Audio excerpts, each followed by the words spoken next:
How does it feel na you get to have more time to bond with your mom nowadays? Kahit na super busy It's ka. such a big thing for me.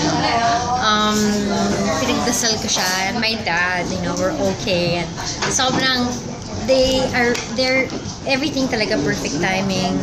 I'm gonna have a baby soon. I think I need my mom more than ever. And it's good. It's really good. In fact, when I move houses, she'll move closer to us. My mom and my dad will live closer to us sa New Manila. Because of your new house? Yeah. Or, And just near to there. be together. Okay, so anong mga sinishare niya sa'yo or ano yung mga na-miss mo about her na ngayon ginagawa ninyo? Well, pwede na akong humiram ng bags ng mga niya. And just having her around, chit-chatting, it's a big difference talaga that she's present in our lives. And yung nakakatuwa, naalala ko yung nung nagpunta kayo before sa Balisin tapos with cheese. Ang So, kulit I ng think I'm mom mo. too late. Kanya, ganun talaga siya. It's nice to have her back.